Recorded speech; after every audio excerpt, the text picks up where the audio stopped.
Good afternoon and welcome to our first meeting in May. We appreciate all you guys being with us in our audience in our council chambers today, and also those of you watching us on our Electric City Television.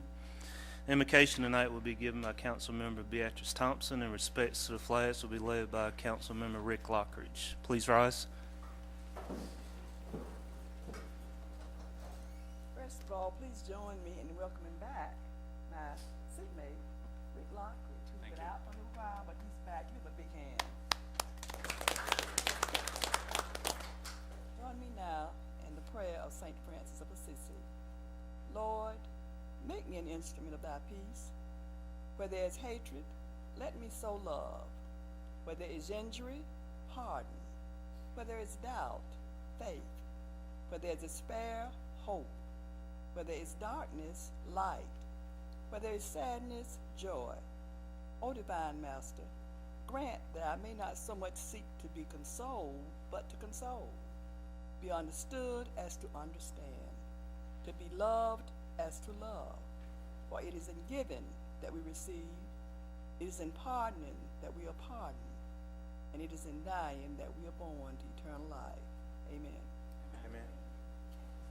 I pledge allegiance to the flag of the United States of America and to the republic for which it stands, one nation, under God, indivisible, with liberty and justice for all.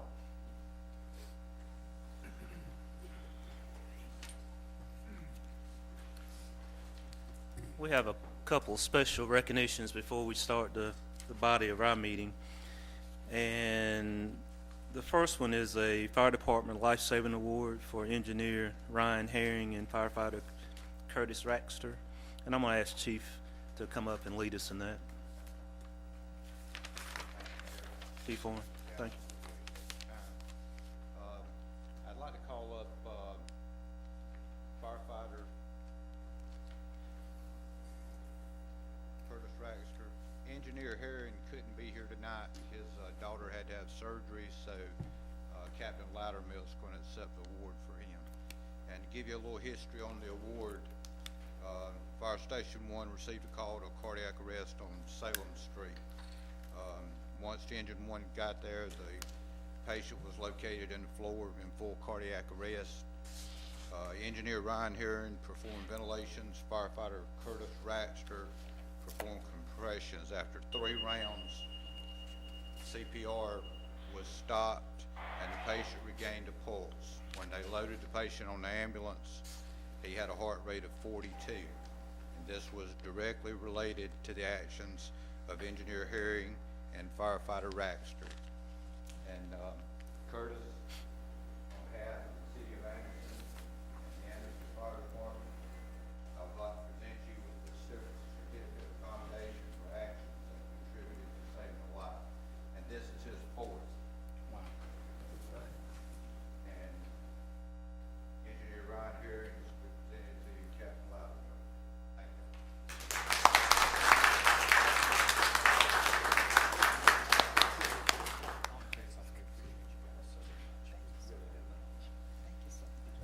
Mayor and council, I didn't make it the way around. I know Chief Warren and his hazmat team responded to a potentially dangerous situation on Broadway Lake Road. One of the petroleum pipelines burst today. And thanks to their rapid response, we sent you an email.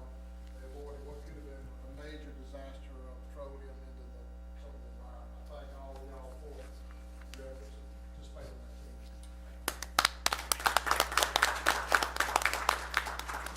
One other thing, Mr. Mayor, I'd just like to say, there's a lot of people walking around the city of Anderson today that wouldn't be if it hadn't been for the efforts of the police and the fire department. No doubt about it. Thank you, Mr. Lockridge. Our next recognition is a Community Housing Resource Board Fair Housing Poster Contest winner. And I'm going to call up Erica Kraft. Debbie Sloan, is Debbie here? Debbie's not here, and Michael Cunningham to present.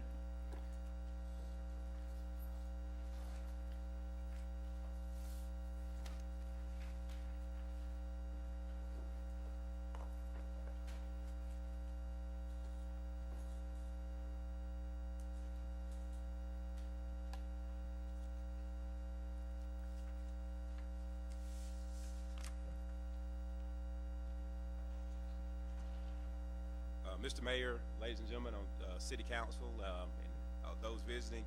My name is Michael Cunningham. I'm the chairman of the Community Housing Resource Board. April was Fair Housing Month, and we had a fair housing poster contest where the theme was anybody can live in this neighborhood. Great theme, and we got great participation from the Salvation Army Boys and Girls Club, and we had 5 winners, and we have one of those representatives here tonight that received one of our awards, and each of our award winners will receive this trophy along with a certificate for participation. And if you will allow me, I'll just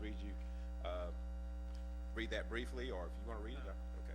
It says certificate of appreciation for participating in the 2014 Fair Housing Poster Contest. Anyone can live in this neighborhood, sponsored by the Community Housing Resource Board of Anderson, South Carolina. And also at this time, I'd just like to take just a moment to thank the City of Anderson for their longtime support of the Community Housing Resource Board. We're able to do a lot of work to help serve folks who had questions about fair housing issues, as well as deal with things like foreclosures. And we couldn't do any of our work without the support from the City of Anderson, both with space and with staff support. And we just couldn't escape this opportunity as we recognize these young artists. To also thank the city for all of their work in support of this fair housing effort and the efforts of the Community Housing Resource Board. At this time, I'd like to read our list of winners. Our first place award actually was a collage that was put together by a group of 20 children that participated, and so I won't read all their names. Our second place was Kaylin Mullinax and Kelly Huey. Third place went to Keisha Hatton, and then fourth place was Emily Brotherton. And our fifth place winner, which was one of our younger students, is Miss Tiffany Galloway. And Tiffany is here along with Samantha Ford and Olivia Bryce from the Boys and Girls Club. And along with Tiffany has 2 supporters that are with her tonight. And so that's her 2 brothers. And if they don't mind raising their hand so everyone can see them. And I don't know if you want to guess, but those 2 are in the same grade. I don't know if you can guess that. They look very similar to each other. So at this time, if Samantha and Olivia would also come forward along with Tiffany. And then at the conclusion, we'll make sure that all of the participants will receive their award. And at the conclusion of the meeting, if any of you would like to, certainly anyone out in the audience, if they would take a look at the posters at the back, I think you'll see that they did a great job of representing the theme of anybody can live in this neighborhood. Mr. Mayor, if you would. Very good. Appreciate it. Tiffany, on behalf of the City Council, we appreciate your hard work in doing what you did. You want to say anything? You don't. You shake my hand? Good. Here's your award. Good deal.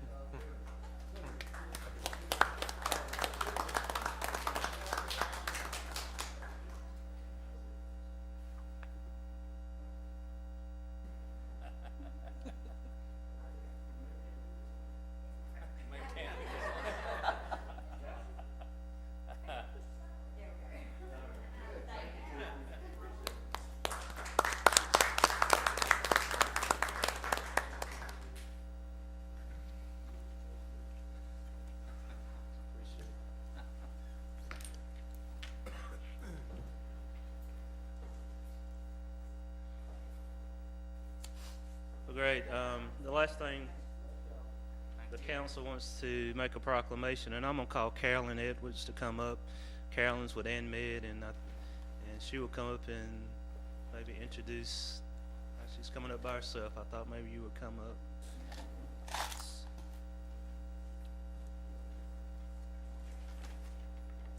Yes. The proclamation reads, on Stroke Awareness Month, whereas stroke is the 4th leading cause of death in the United States, the 3rd leading cause of death in South Carolina, and a major cause of adult disabilities such as paralysis, speech impairment, emotional psychological problems, and whereas strokes strike over 795 million Americans each year and cost the country more than $73 billion annually in medical treatments and lost productivity, not to mention the suffering it brings to victims and families. And whereas stroke caused 2,331 deaths in South Carolina in 2012, with a total of 14,827 victims treated for stroke, with hospitalization cost of $638 million. In Anderson, 690 million victims were hospitalized and 156 victims were seen in the emergency department, with a combined cost of $31 million. And whereas stroke can often be avoided by controlling its risk factors and paying attention to stroke warning signals, which can prevent serious damage to victims' health and potentially save lives. And whereas stroke can be minimized through personal effect and public awareness on a national and local level. And whereas the Heart and Stroke Safety Community Initiative in Anderson is working to help educate our citizens about stroke prevention and the ways to identify signs of stroke and to encourage citizen awareness of stroke.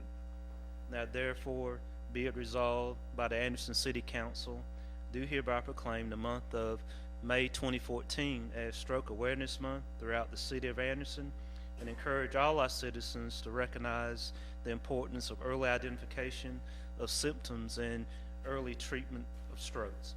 We proclaim this as 12th day of May. Thank you. And I'm going to ask Carolyn to say a few words. Well, I just want to thank you very, very much for recognizing this Stroke Awareness Month. We're working very, very hard with the Heart and Stroke Safe Community Initiative to bring this forward to the community of Anderson. Thank you. Thank you very much.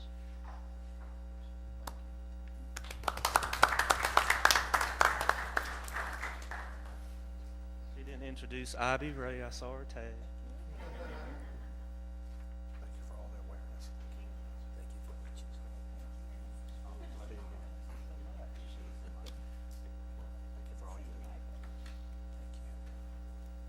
Thank you. Thank you always. Thank you.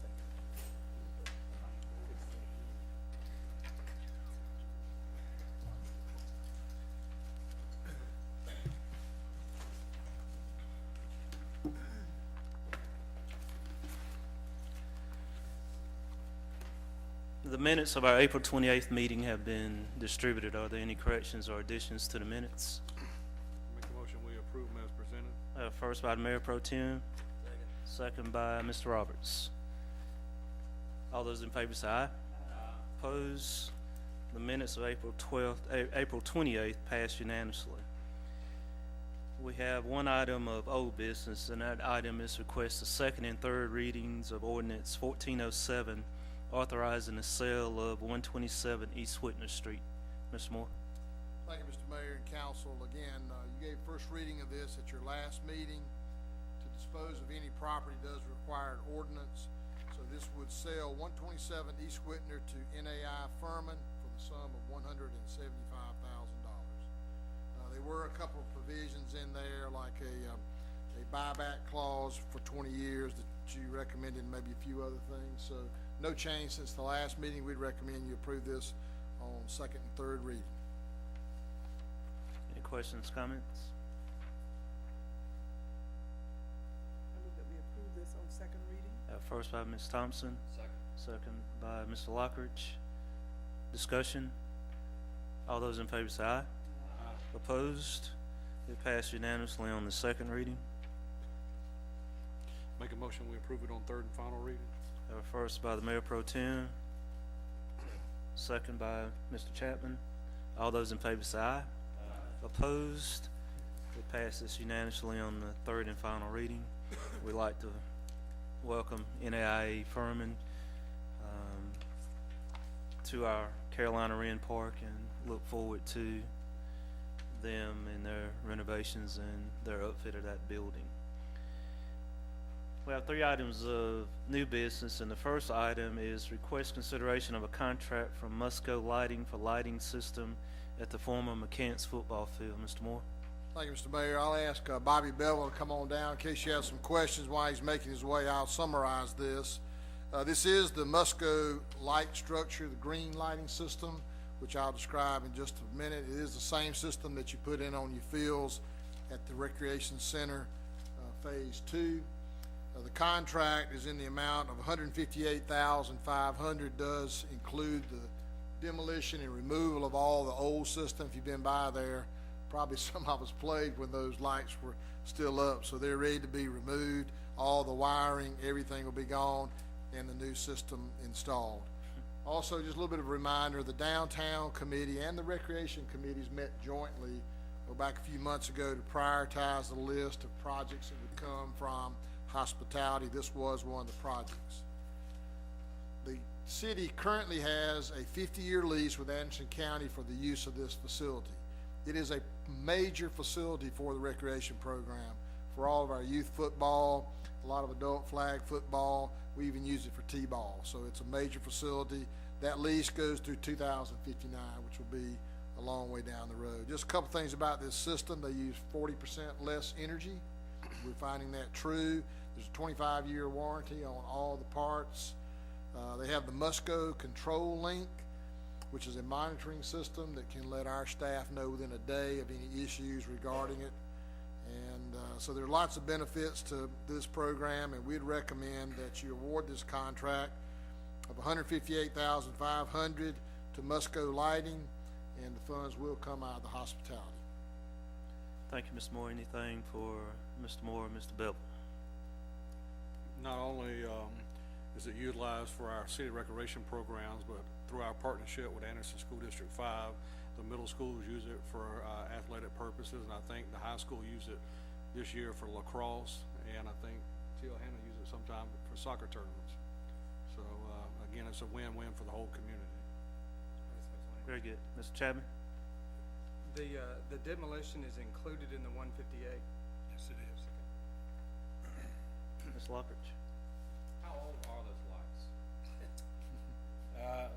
The electrical engineer said he had a hard time predicting that, but probably when that field was built. Back in 50s? 50s, what he was saying. Yeah, they were played. I played in the Dogwood Bowl. You guys remember that? The Dogwood Bowl when I was 8 years old. Cold as I ever been. Anything else? Make a motion to approve this, Mayor. Second. First by Mr. Harvin, second by Mr. Roberts. Further discussion? All those in favor say aye. Aye. Opposed? What is the timeline? Passes unanimously. Timeline, Mr. Bevel? They will order them. They will be installed the month of July. It takes about 3 weeks for the demo and installation, and will be ready first week in August. Very good. Our next item of new business is request consideration of a contract for the West Church Streetscape. Mr. Moore? Again, I'll summarize this. Chris Eberhardt, your city engineer, is here. He might want to come to the front. And Linda McConnell has also worked closely on this project since it is in downtown.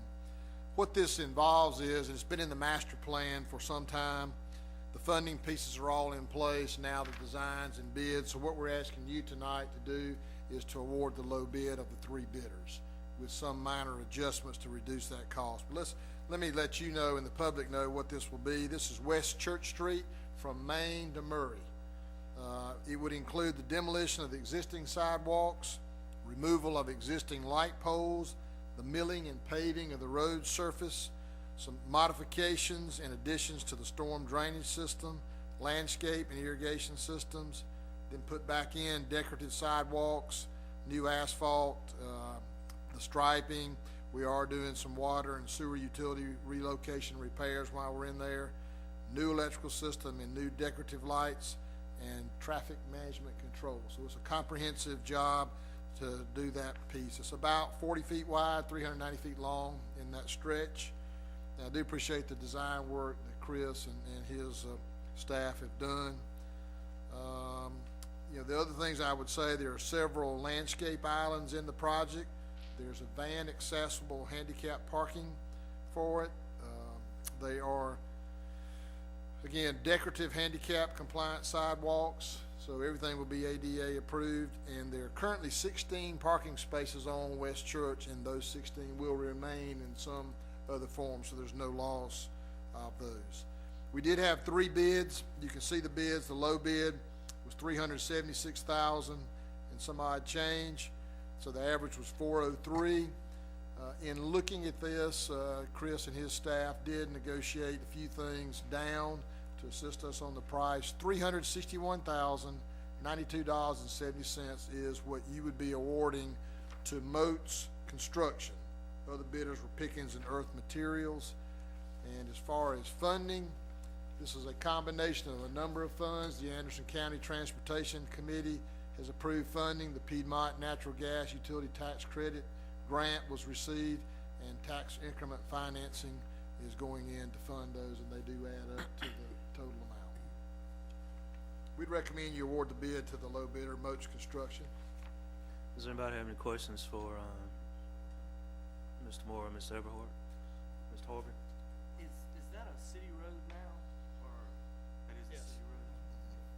And, I know we had talked, back when we first got this on our menu about maybe contacting the business owners going down that, the adjacent ones, and just in case they were gonna do something, any projects or anything, they would get it done prior to us going in and putting a brand new sidewalk and road in.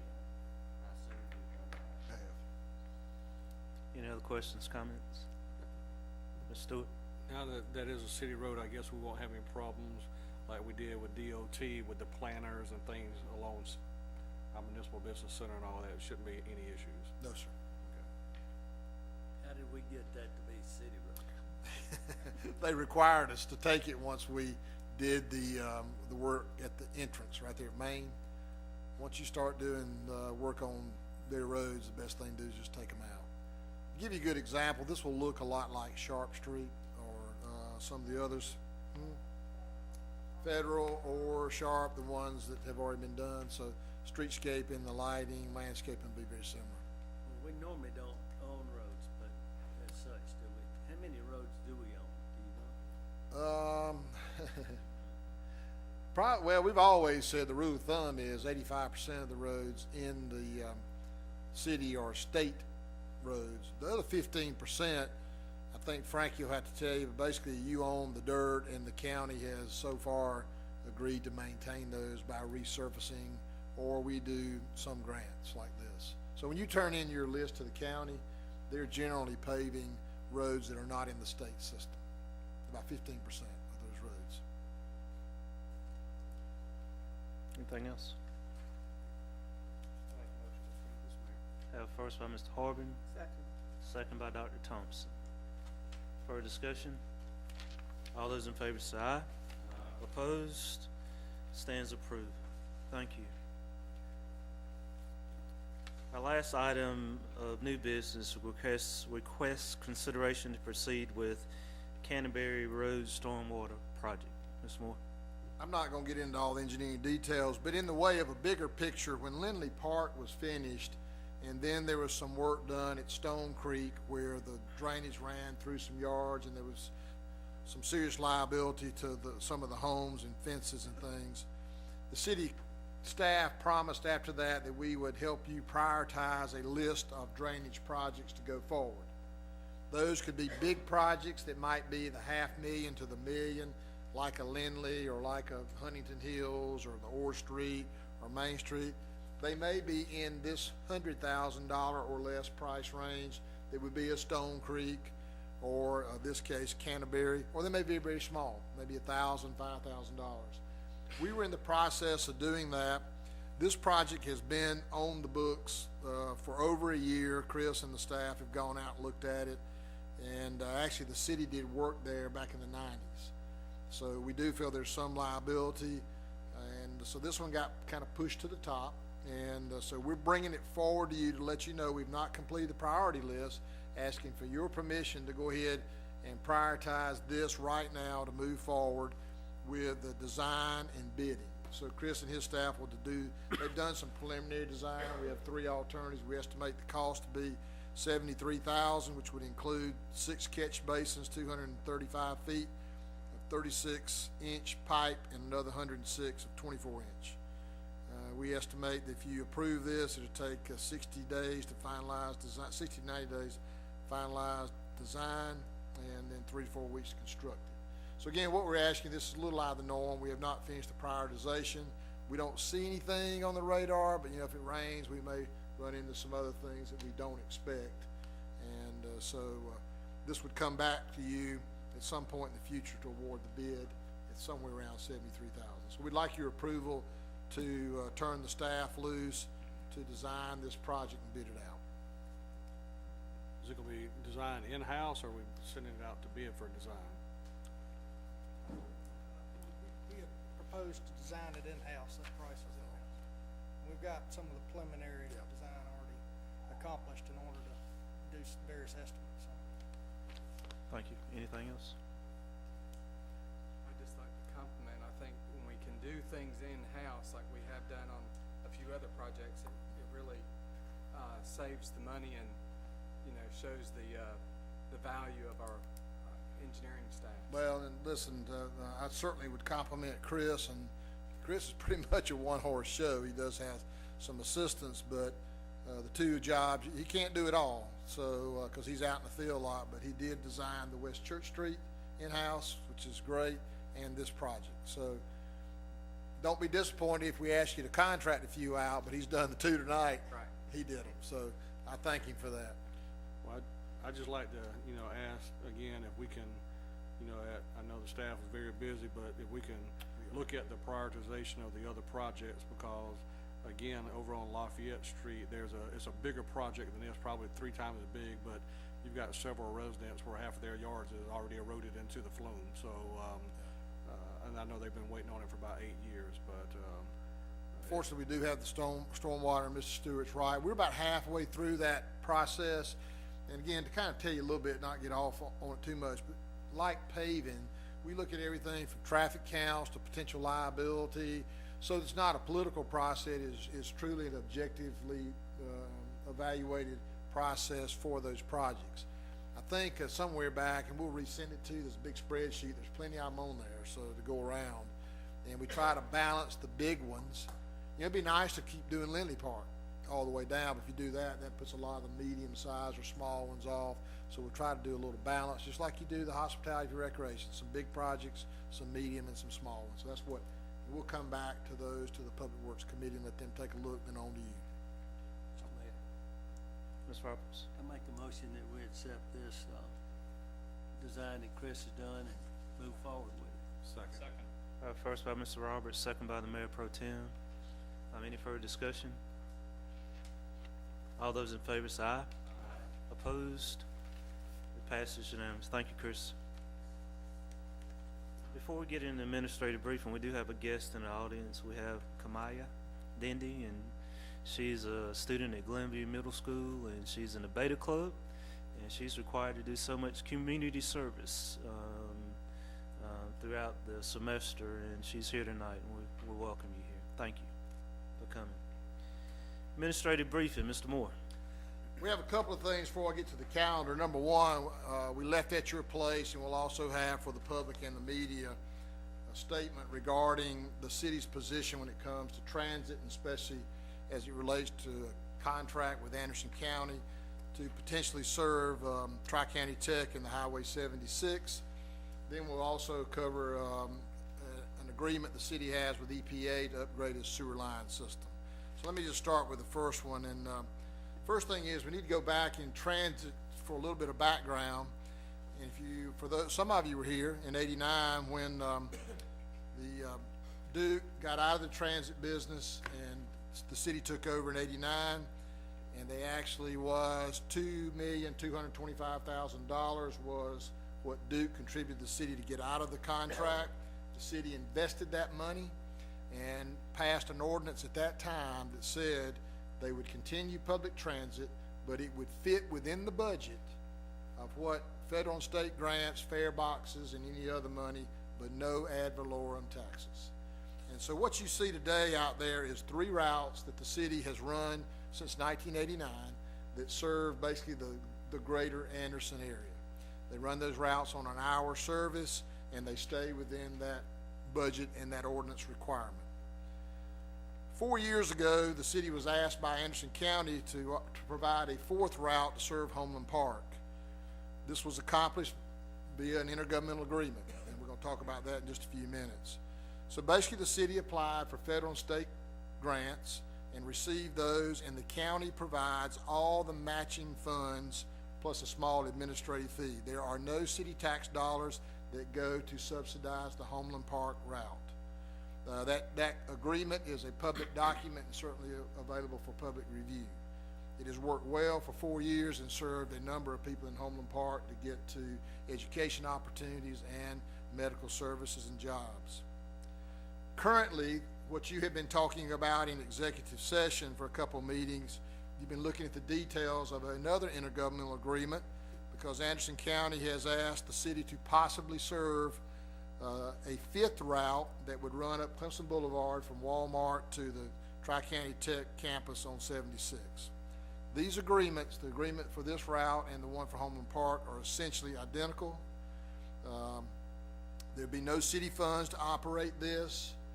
Even though we say it's 50-50, the city's 50% is all federal and state grants. You are the transit provider for this area, so you apply for the grants, they flow through our books, but that $125,000, which is the 50% that would come from federal and state grants. Again, no city tax dollars would subsidize that route. The county would be required, just as they are in the Homeland Park route, to match that grant, the other 125. It is our understanding that they have several sources of funds, including a $50,000 contribution from Tri-County Tech. The cost to operate, they will also be required, just as they were in Homeland Park, because our buses, and we have one less than we did a week ago, but we have a limited number of buses, so they'll be required to buy that bus to run that route. Now, a bus to run that route is $450,000. Again, on their behalf, the city would apply for federal and state grants and receive $373,500. The county would match $76,500 spread over 4 quarterly payments. The thing I want to say about the transit is that there are no net revenues over expenditures. Transit systems at best break even. And again, that is a city ordinance. The city's abided by it since '89. There have never been any ad valorem taxes to operate transit. I think it's important for the public to know that the mission of the city providing transit is to provide affordable public transportation to those that need it for education, for jobs, medical services, etc. And we do stay pretty full running for people who do need that service. In closing, the council asked me to sort of summarize. Again, the city's been more than happy to work with the county on Homeland Park. Would be more than happy to work with them on the Tri-County Tech route, but they're more than welcome to seek alternative providers for this service. And again, we certainly wouldn't want the county to feel victimized with an agreement with the city. So that's the city's position on the public works, the public transportation system. And again, I couldn't stress this agreement is virtually identical to the one with Homeland Park. Anything on that before I move to administrative? I just have a quick question. Can you give us an update on the bus? I knew you'd ask that. Well, I mean, if it Yes, was I do have Keith and Willie here. I didn't want to cut them off. But yeah, Keith and Willie sent me some points. The bus that burned, number one, we expect it's going to be totaled. We're not sure if it has any useful parts. They're evaluating it. Unfortunately, it is so old in terms of bus lives, a lot of the parts won't fit anything that we have. But again, we'll do that. It was bus 54. Age was 12 years, had 350,000 miles on it. It was a spare. It was due to come offline in July of 2012, so it's been running about 2 years longer than it probably should. But again, it's a spare. You still have in your fleet 6. Is that right, Keith? 6 buses in the fleet. 4 of those are running the 4 routes we talked about at the Homeland Park, and you still have 2 spares. Our preference would be to have 3, but we'll make do. Keith and Willie have looked at currently, especially if we do the Tri-County Tech line, that could put us down to a very minimum number of spares. So we are talking with through DOT and FTA Knoxville, Tennessee, and Columbia, South Carolina. They have some additional spares, and those could be put to our use, okay? In closing, Councilman Chapman, there are 3 buses in the capital replacement plan for 2014, so we're in the process of getting those put together to order.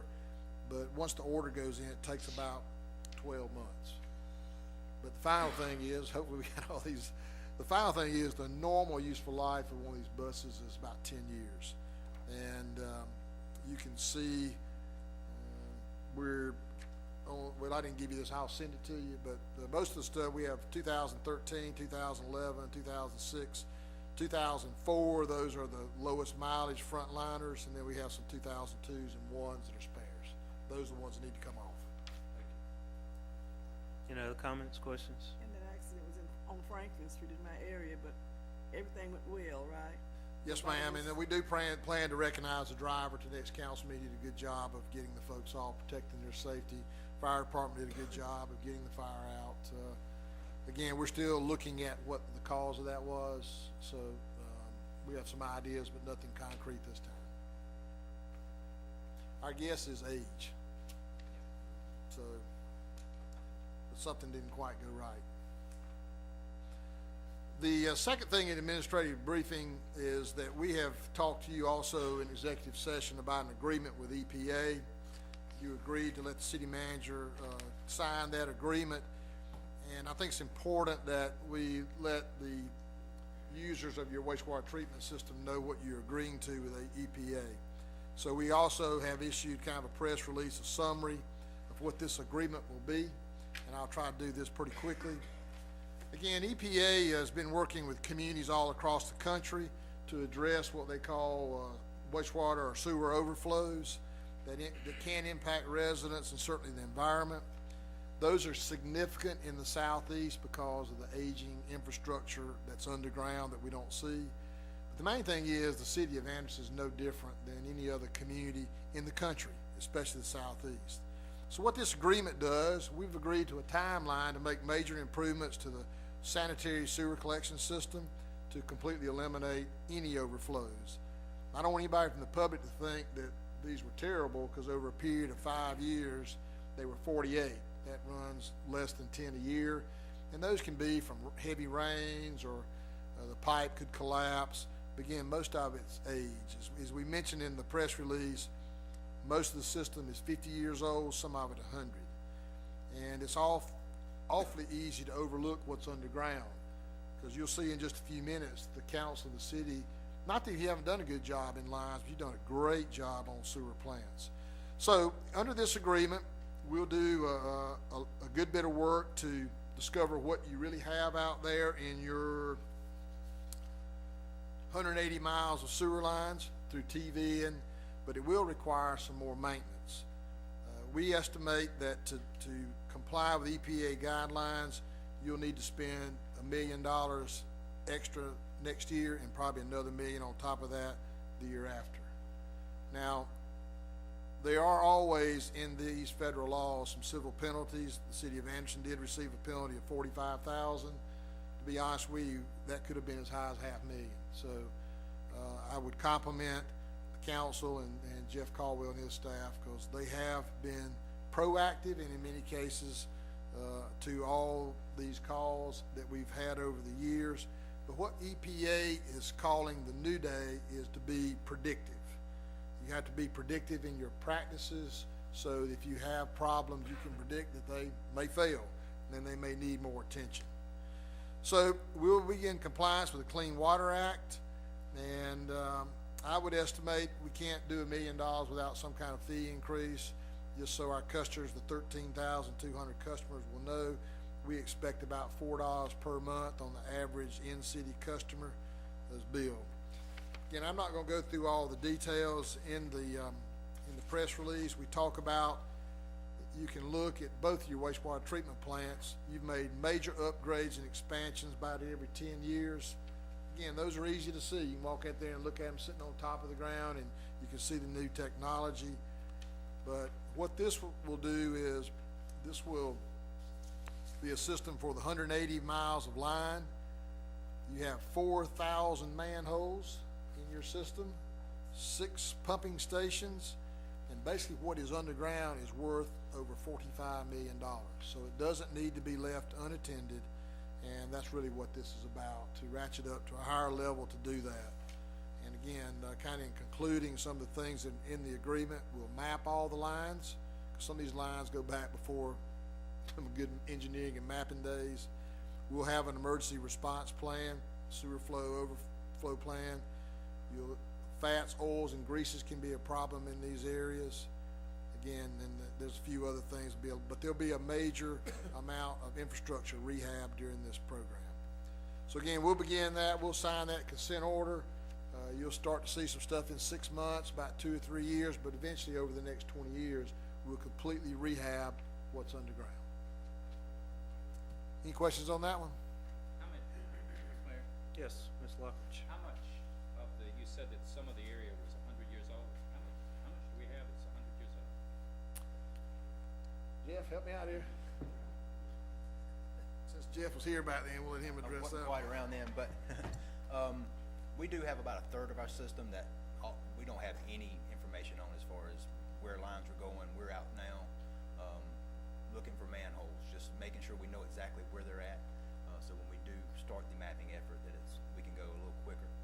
So we have our staffs out now looking at about a third of our system, the old. About 60 miles? Yeah, that's probably about right. Wow. Yep. Any other questions? Thank you. Okay, on your calendar, and this will conclude the administrative briefing. The main thing is next week we'll have a series of budget work meetings that will be about a 2-hour window at lunch. I think most everybody has signed up. We try to keep you in groups of 3, so have a good opportunity to go over the budget and let you ask questions. And that's pretty much it for May, but that'll be a big assignment. Mr. Mayor, that's all we have in the regular session. We do have a couple items in executive session, one regarding possible litigation, and the other will be a personnel issue regarding the municipal court system. Thank you. Stewart. Before we go into executive session, since we got Keith and Willie here, can you give us an update on the shelters? I know we got through the winter season, they're not up, and we get ready, hopefully they can get up so that people can get out. We have one up at the rec center. Rec Go by the center. rec center. We have that one up, Yep. and Looks nice. I think they're about to wrap up the state right-of-ways necessary for the next one. So not only do you have to require, can I say something, but Keith can add it.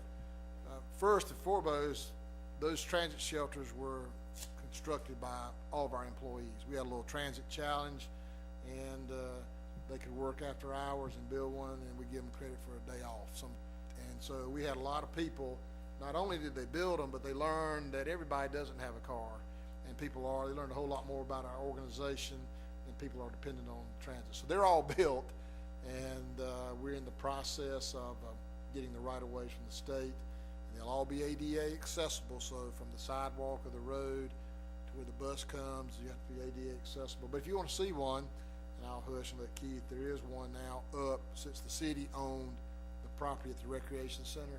There's one right there on Murray that ties into the sidewalk, and they're kind of your city green and look pretty nice. How many do we plan to build? I think 11, isn't it? We have 10 new ones that we got through the grant, and then we have the one additional that will probably replace the one that's at the Walmart now for the Tri-County Tech route. So we have a shelter that's there, but that one right now belongs to Clemson Area Transit, so we're sure they'll probably take that with them. We'll send you where they are. I think we Okay.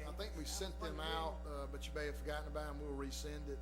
Now again, those are all subject to DOT right away, but DOT is very cooperative to get this done. So I know we were having problems getting the right-of-ways from DOT, and I know the people who are doing our bike paths, I know they had a lot of experience, and I know we said we may lean on them to help with that initiative. Just wanted to see where we was at, that was all. I think we're almost there, but we want to make sure you knew we could get one up, so we got the one up that didn't require right away. I just have one other Mr. quick Chapman. thing before we go into executive session. The book you have before you, it says that I provided them, but I actually was just the person delivering them. These are actually provided by the Chamber of Commerce, which the mayor and I serve on the board.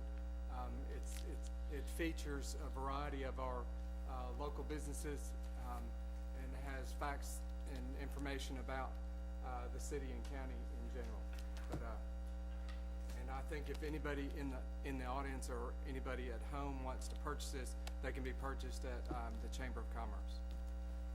Mr. Mayor, I would tell the public that we do not expect any action after the executive session, so. Okay, thank you. I'd entertain a motion to go to executive session.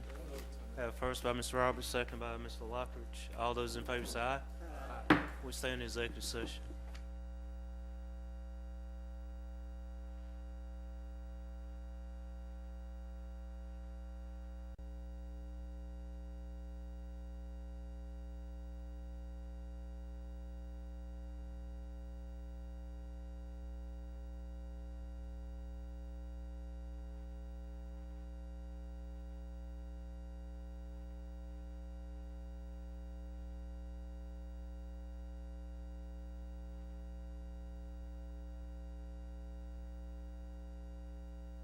Come out of executive session.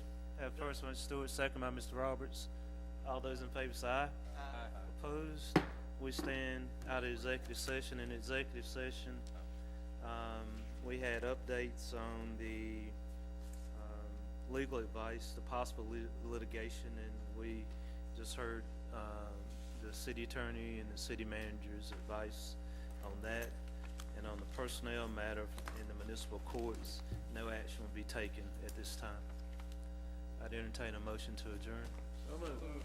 First by everybody, second by, Remember, we don't meet again this month. that's right, Memorial Day. All those in favor say aye. Aye. The meeting stands adjourned.